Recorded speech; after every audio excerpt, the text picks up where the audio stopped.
Hello, നമ്മളിന്ന് മൂലയിലെ അമ്മായിയെ കാണാൻ പോയി കേട്ടോ. ഓമനയമ്മയുടെയൊക്കെ അമ്മാവൻ്റെ ഭാര്യയാണ് ബിജുപാപ്പൻ്റെ അമ്മ.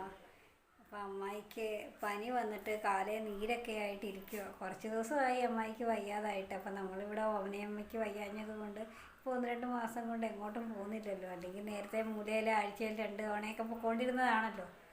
അപ്പം നമ്മൾ സായിപ്പ് മാമൻ്റെ ഓട്ടോയിലാണ് പോയത്. അന്നേരം റൂബീനെയും കൂടെ അങ്ങ് കൊണ്ടുപോയി. അങ്ങനെ അവിടെ ചെന്നപ്പം ഗീതച്ചിൻ്റെ പാചകം കഴിഞ്ഞ് വന്നിട്ട് ഉറങ്ങുമായിരുന്നു. പിന്നെ അമ്മായിയും സീതമ്മയും ഉണ്ടായിരുന്നുള്ളൂ. പാപം പണിക്ക് പോയി. പിന്നെ ഒരു 10-20 മിനിറ്റ് അവിടെ ഇരുന്ന് വർത്താനമൊക്കെ പറഞ്ഞിട്ട് അമ്മയ്ക്ക് വയ്യല്ലോ ഒരുപാട് നേരം ഇരിക്കാനൊന്നും. അങ്ങനെ ഞങ്ങൾ ആ ഓട്ടോയിൽ തന്നെ തിരിച്ച് വന്നു കേട്ടോ.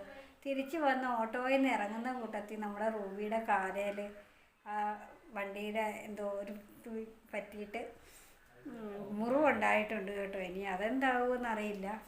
അപ്പം നമ്മുടെ വീഡിയോസുകളൊക്കെ കാണുന്നവർ ഒന്ന് ലൈക്ക് ചെയ്യണേ, സബ്സ്ക്രൈബ് ചെയ്യണേ കേട്ടോ. അപ്പോൾ എല്ലാവർക്കും